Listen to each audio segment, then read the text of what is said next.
तो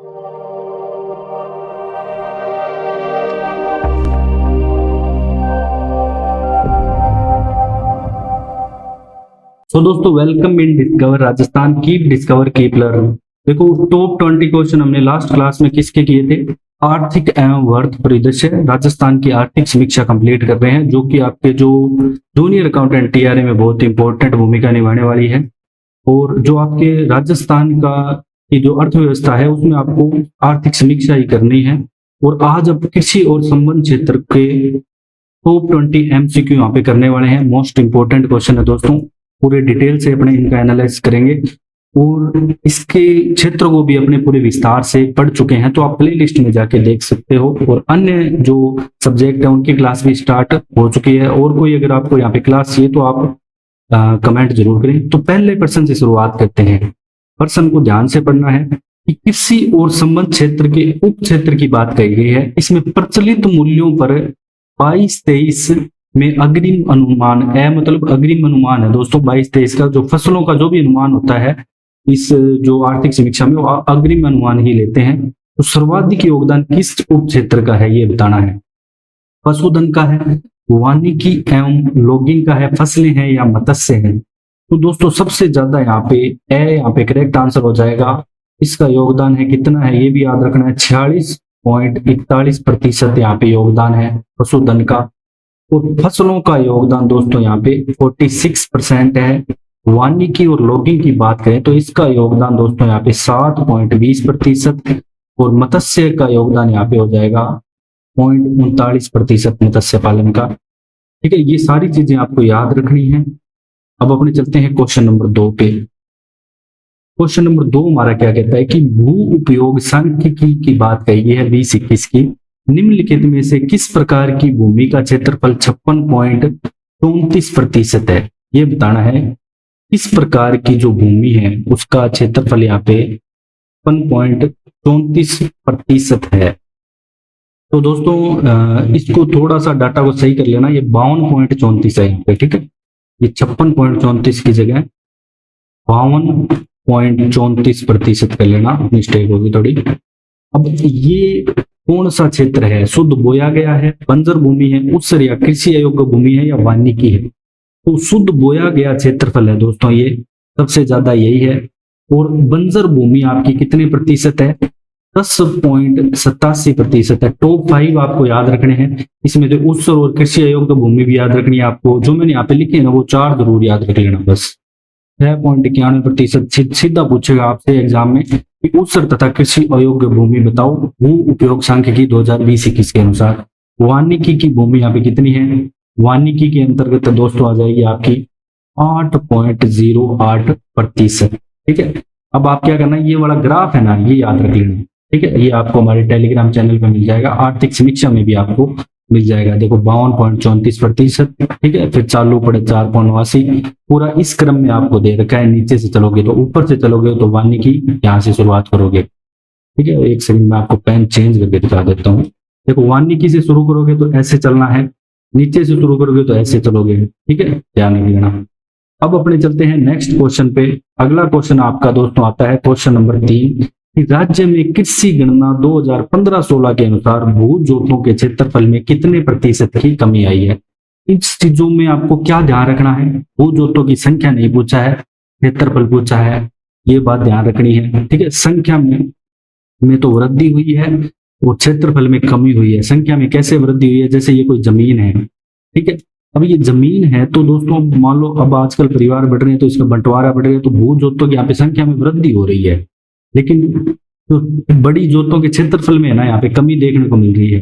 तो अभी अपने को सबसे पहले मैं इसका आंसर बता देता हूँ आपको। तो भू जोतों के क्षेत्रफल में यहाँ पे करेक्ट आंसर हो जाएगा दोस्तों आपका 1.24% की कमी आई है। अब आपको सबसे पहले तो कुल भू जोतों की संख्या ध्यान रखनी है। कुल भू जोतों की संख्या देखो इससे पहले जो हुई थी कृषि गणना 10-11 में, उसकी तुलना भी करेंगे अपने, तो 76.55 लाख है, ये चीज ध्यान रखनी है। जो कि 10-11 में कितनी थी? 68.88 लाख थी। ठीक है, संख्या की बात कर रहा हूं, ये ध्यान रखना।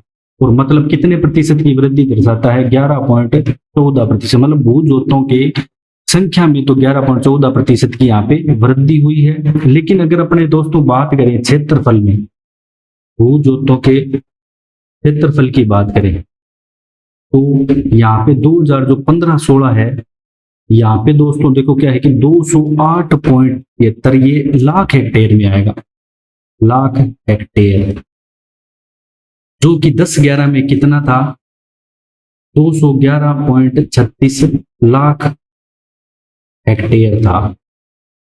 अब यहाँ पे क्या है कि दोस्तों आपकी 10-11 से आप 15-16 में जाओगे तो आपको 1.24% की क्या मिलेगी, कमी मिलेगी। बस इतना आपको डाटा सारा याद रखना है। अब अपने चलते हैं क्वेश्चन नंबर 4 पे कि राज्य में 2010-11 की तुलना में 15-16 में महिला भूजोतों के क्षेत्रफल में वृद्धि हुई है। अब देखो यहाँ पे क्या कि महिला भूजोतों के क्षेत्रफल में वृद्धि हुई है, क्योंकि महिलाएं यहाँ पे आजकल हिस्सा लेने लग गई है पूरा।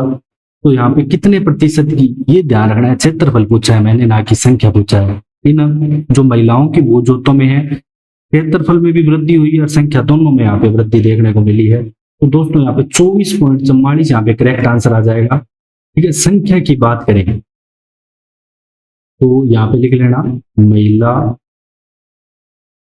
पूरा लिख देता हूं मैं आपके लिए, महिला भूजोतों की संख्या। तो महिला भूजोतों की यहाँ पे संख्या है दोस्तों 7.75 लाख। ठीक है, और कुल भूजोत कितने हैं, 76.55 लाख। अब पुरुषों के निकालने हैं तो 7.75 लाख 76.55 में से आप घटा देना अपने आप। ये बात कर रहा हूं मैं कब की, 2015-16 की, जो कि 10-11 में कितनी थी, ये 5.46 लाख। तो यहाँ पे कितनी वृद्धि हुई है दोस्तों, अगर आपसे संख्या में पूछ ले महिला भूजोतों की संख्या में कितने प्रतिशत की वृद्धि हुई है, तो 41.94% की यहाँ पे वृद्धि हुई है, ये ध्यान रखना है। और क्षेत्रफल में कितनी वृद्धि हुई है, देखो जो महिला भूजोत है उनकी क्षेत्रफल की बात करूं 2015-16 में, तो यहाँ पे 13.30 लाख हेक्टेयर क्षेत्रफल हो गया है। तो सॉरी, ये आपका डाटा 10-11 का है, 10-11 में कितना था,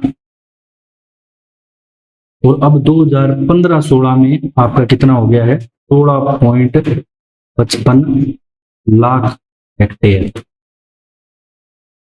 तो ये कितनी वृद्धि, 24.44% की वृद्धि को दर्शाता है, जो इसका करेक्ट आंसर है। तो ये ध्यान रखना है। अब अपने चलते हैं क्वेश्चन नंबर 5 पे। आर्थिक समीक्षा 22-23 के अनुसार निम्नलिखित में से किन फसलों के उत्पादन में राजस्थान प्रथम है। तो ये ध्यान रखना है आपको, बाजरा, पोषक अनाज, सरसों या उपयुक्त सभी, तो सभी में राजस्थान प्रथम है। और देश के, अगर आपसे पूछ ले कि देश के कुल बाजरा उत्पादन में राजस्थान का हिस्सा कितना है, अगर आपसे पूछ ले तो दोस्तों ये हिस्सा आपका आ जाएगा कितना, 41.71%।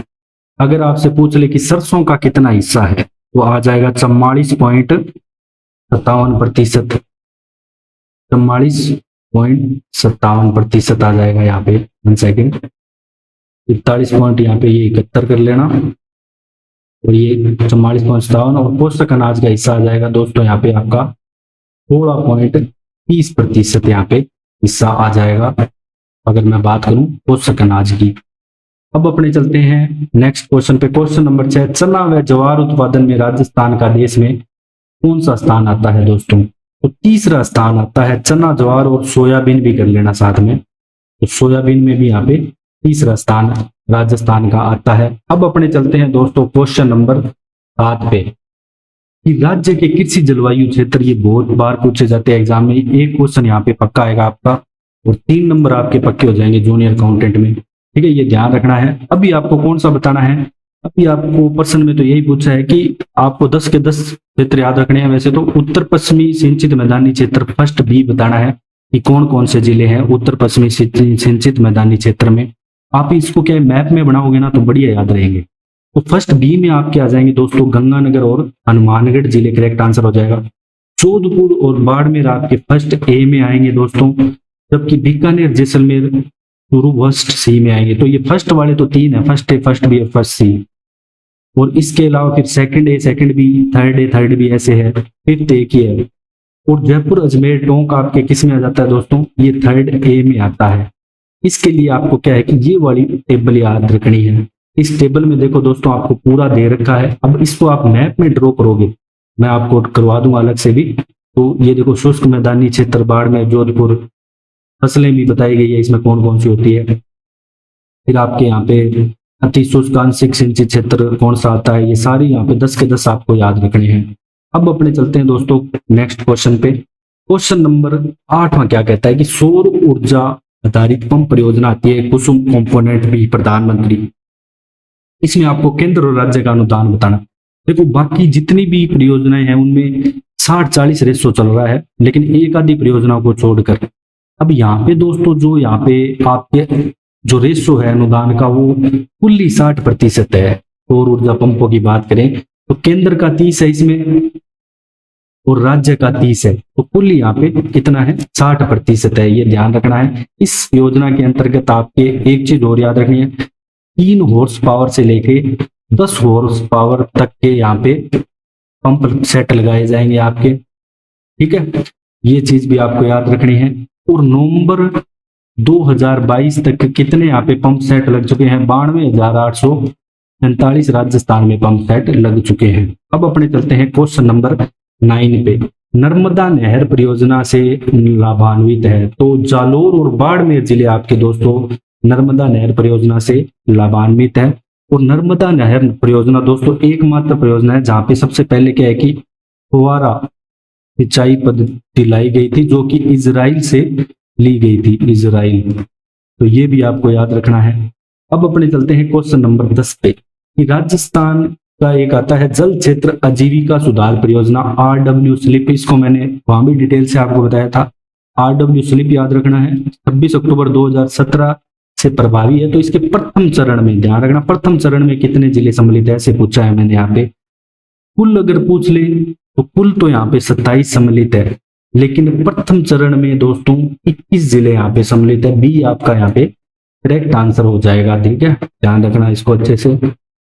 और इसकी जो समय अवधि अगर आपसे पूछ ले RW स्लिप की समय अवधि, तो इसकी समय अवधि दोस्तों है 8 वर्ष। अब अपने चलते हैं नेक्स्ट क्वेश्चन पे, क्वेश्चन नंबर 11। अब राजस्थान के मरु क्षेत्र हेतु जल पुनर्गठन परियोजना, अब RWSRPD की बात कर रहे हैं। अब इसके प्रथम चरण को किसके द्वारा वित्त पोषित किया गया है ये बताना है। विश्व bank, Zika, new development bank या इनमें से कोई नहीं। तो इसका करेक्ट आंसर दोस्तों आपका हो जाएगा NDB, न्यू डेवलपमेंट बैंक। इसकी जगह आपका ऐसे भी लिखा आ सकता है NDB। और इसमें मेन जो लाभान्वित जिले आपको बता दूं, श्री गंगानगर है, हनुमानगढ़ है HMH, ठीक है। इसके अलावा दोस्तों आपका चूरू है, झुंझुनू है, ठीक है, झुंझुनू है। इसके अलावा सीकर है, जोधपुर है और जैसलमेर बाड़मेर है, जैसलमेर और बाड़मेर, ये सारे जिले हैं यहाँ पे। फिर बात करते हैं दोस्तों अपने क्वेश्चन नंबर 12 की। राजीव गांधी जल संचयन योजना कब प्रारंभ की गई। प्रारंभ तो दोस्तों ये 2019 में की गई। तो 19 में इसका प्रथम चरण था। कौन सा प्रथम चरण। और इसका अगर आपसे पूछ ले कि द्वितीय चरण कब चालू किया गया, द्वितीय चरण तो 1 सितंबर 2022 को इसका दूसरा चरण चालू किया गया। दोनों याद रखने हैं, मोस्ट इंपोर्टेंट है। अब अपने बात करेंगे क्वेश्चन नंबर दोस्तों 13 की। 13वां प्रश्न आपका क्या कहता है कि भू जल आकलन रिपोर्ट है 2021 की। इसके अनुसार आपको ये बताना है कि राज्य के कितने प्रतिशत क्षेत्र अति दोहित श्रेणी में आता है, जहां पे जल का बहुत ज्यादा दोहन हो रहा है। कुल मिला के पता है ये क्या कहना चाहता है कि आपके जो नीचे पानी धरती में मिलता है ना, उसकी दूरी बढ़ती जा रही है, मतलब पानी और नीचा होता जा रहा है। और कुछ ऐसे क्षेत्र हैं दोस्तों, जैसे श्री माधोपुर हो गया, जयपुर के भी आसपास के कुछ क्षेत्र है, वहां पे जल दोहन पे रोक लगा दी गई है, क्योंकि वहां पे पानी बिल्कुल खत्म हो चुका है। तो यहाँ पे देखो अति दोहित श्रेणी में याद रखना है 78% के अंतर्गत आता है। और अगर आपसे ऐसे पूछ ले कि राज्य के कुल भू जल दोहन की दर बताओ, दोहन की अगर आपसे दर पूछ ले तो दर आपको याद रखनी है 150%। ऐसे ही दोस्तों अपने के उद्योग को भी क्वेश्चन लाएंगे और पूरा अपना आर्थिक समीक्षा अपने शॉर्ट में करेंगे बढ़िया अच्छे तरीके से, और डिटेल से भी हमने करी, ऐसी बात नहीं है। निम्नलिखित में से कौन से तथ्य राष्ट्रीय जल विज्ञान परियोजना की बात है? राष्ट्रीय परियोजना है तो केंद्र द्वारा वित्त पोषित होगी, तो इसके बारे में सही है। केंद्र द्वारा वित्त पोषित है, बिल्कुल सही है। परियोजना की अवधि 16 से 24 है, ये भी बात सही है। विश्व बैंक द्वारा वित्त पोषित है दोस्तों, ये भी सही है। तो उपयुक्त यहाँ पे सभी कथन सही है। इसके अलावा आपको इसका अगर पूछ ले नोडल विभाग, नोडल विभाग पूछ ले कौन सा है, इसके अलावा तो जल संसाधन विभाग राजस्थान आएगा। जल संसाधन विभाग, वन सेकेंड, जल संसाधन विभाग जो राजस्थान है ये इसका नोडल विभाग आएगा। और इसके अलावा भूजल विभाग है वो इसका सहयोगी नोडल विभाग है साथ में ही। अब अपने बात करेंगे क्वेश्चन नंबर 15 की, राजस्थान सरहद सुरक्षा कवच बीमा योजना जो कि दुग्ध उत्पादक करता है, अगर उसकी मृत्यु हो जाए या स्थायी विकलांगता होने पर अगर उसने इसमें बीमा करवा रखा है तो कितनी राशि मिलेगी दोस्तों? उसको 5 लाख रुपए मिलेगी। भगवान ना करे किसी के साथ ऐसा हो। अगर दोस्तों उसकी अस्थायी विकलांगता होती है, अस्थायी विकलांगता, तो उसको 2.5 लाख रुपए मिलेंगे और मृत्यु पे 5 लाख। अब राज्य के कुल पंजीकृत सहकारी समितियां बतानी है टोटल कितनी है, तो दोस्तों यहाँ पे 38,950 यहाँ पे कुल पंजीकृत सहकारी समितियां हैं। अब अपने चलते हैं क्वेश्चन नंबर 17 पे, प्रचलित कीमतों पर 22-23 में सकल मूल्य उत्पाद जीवियों की बात कर रहे हैं, ठीक है, उत्पादों की। सर्वाधिक हिस्सा किस पशुधन उत्पाद का है? अंडा, दुग्ध, पोल्ट्री सहित मांस है, तो सबसे ज्यादा हिस्सा दुग्ध का है। और दुग्ध का कितने प्रतिशत है? 82.62% है। अंडे का पूछ ले तो आपसे 0.68% है। पोल्ट्री सहित मांस का 5.37% दोस्तों यहाँ पे हिस्सा रहने वाला है। क्वेश्चन नंबर अगर बात करूं दोस्तों 18 की, तो राज्य में आपके नवंबर 2022 तक कितने मृदा स्वास्थ्य कार्ड यहाँ पे वितरित किए जा चुके हैं, ये आपको बताना है। तो सबसे ज्यादा यहाँ पे मृदा स्वास्थ्य कार्ड जो वितरित किए जा चुके हैं तो वो यहाँ पे 1300 है अभी तक। नवंबर 2022 की अगर मैं बात करूं तो 1300 मृदा स्वास्थ्य कार्ड यहाँ पे वितरित किए जा चुके हैं, जबकि नमूने पूछ ले तो 1700 यहाँ पे नमूने एकत्रित किए जा चुके हैं।